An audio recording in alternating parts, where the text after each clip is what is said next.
Hello guys, welcome to my YouTube channel RK Vlogs. আজিৰ মোৰ বিষয়টো হৈছে যে তিনিচুকীয়া বাগজানত যেটো ঘটনা ঘটিলে কালি বা তেল যেটো মানে নিৰ্গত হৈ আছিল গ্যাস যেটো নিৰ্গত হৈ আছিল তাৰ পৰা কালি যেটো বিস্ফোৰণ এটা সংঘটিত হ'ল তাৰ বিষয়ে আজি এই অলপ আলোচনা কৰিম। আজিৰ পৰা প্ৰায় 14 দিন আগতে মানে 337 ঘণ্টাৰ আগতে সেই তিনিচুকীয়া বাগজানৰ পৰা তেল খণ্ডৰ পৰা তেল আৰু খাৰুৱা গেছ মানে অহৰ দিশে নিৰ্গত হৈ আহিছিল, যাৰ ফলত বহুতো জন্তু তাৰ পিছত পক্ষী গছ গছনিৰ ক্ষতিসাধন হৈছিল। হঠাতেই কালি 10 বজাত এটা ডাঙৰ বিস্ফোৰণ সংঘটিত হয়, যাৰ ফলত গোটেই অঞ্চল তাৰে ওচৰে পাজৰে থকা ঘৰ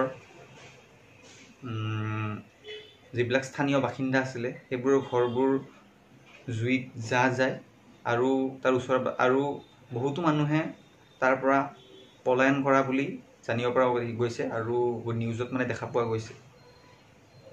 এইটো এটা বহুত মানে ভয়ংকৰ দিশৰ ফালে গৈ আছে। এইটো সোনকালে জুইটো নুমুৱাৰ চেষ্টা কৰিব লাগে চৰকাৰে। মই জানিব পৰা মতে আমাৰ অসমৰ মুখ্যমন্ত্ৰী সৰ্বানন্দ সোণোৱালে ৰাজনাথ সিঙৰ লগত কথা বতৰা পাতিছে যে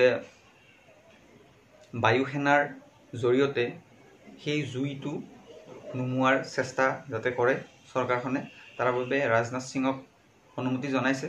সৰ্বানন্দ সোণোৱালক মই ধন্যবাদ দিছোঁ এইটোৰ বাবে। আৰু এই পদক্ষেপটো বহুত আগৰ পৰাই ল'ব লাগিছিল। এইটো পদক্ষেপ আগতে ল'লে হয়তো চাগে যোৱাকালিৰ ঘটনাটো নঘটিলে হয় বা বিস্ফোৰণ নহ'লে হয় আৰু বহুতো মানুহৰ ঘৰ সম্পত্তি সেইবোৰ বিনষ্ট নহ'লে হয়। গতিকে হ'ব লগাটোতো হৈ গ'ল বাৰু। এতিয়া কেনেদৰে এই বস্তুটো আমি জুইটো মানে নুমাব পাৰোঁ বা গেছ তাৰ পৰা ওলোৱাটো বন্ধ কৰিব পাৰোঁ সেইটো এতিয়া চেষ্টা কৰিব লাগে চৰকাৰে।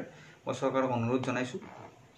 গতিকে আহকচোন চাওঁ কেনেধৰণৰ বা কি ধৰণে তাতে বিস্ফোৰণ ঘটিছিলে বা কেনেধৰণৰ জুই তাতে হৈছিলে তাৰ পৰিৱেশ আপোনালোকে চাওক। মেপৰ জৰিয়তে মই আপোনালোকক সংঘটিত হোৱা ঠাইখিনিৰ দেখুৱাবলৈ চেষ্টা কৰিছোঁ। আজিৰ পৰা প্ৰায় 14 দিনৰ আগতেই এই ঠাইখিনিতেই খাৰুৱা তেল আৰু বিষাক্ত গেছ নিৰ্গত হৈ আছিল।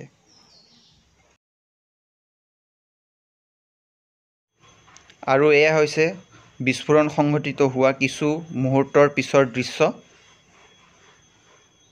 চাওক কেনেধৰণৰ ডাওকৈ জ্বলি উঠিছে গোটেই সমগ্ৰ অঞ্চল। স্থানীয় লোক তাৰ পৰা পলায়ন কৰিবলৈ বাধ্য হৈছে। এই ঠাইখিনিৰ পৰাই কিছুদিন পূৰ্বে খাৰুৱা তেল আৰু বিষাক্ত গেছ নিৰ্গত হৈ আছিল, যাৰ ফলত বহুতো মাছ পক্ষী জন্তুৰ মৃত্যুমুখত পৰিছিল। গতিকে ফ্ৰেণ্ডছ, আমি সকলোৱে ভগৱানৰ ওচৰত প্ৰাৰ্থনা কৰোঁ যাতে এই সমস্যা সোনকালেই সমাপ্ত হয়। গতিকে মই ভিডিঅ'টি এইখিনিৰ পৰাই সামৰিলোঁ। ধন্যবাদ।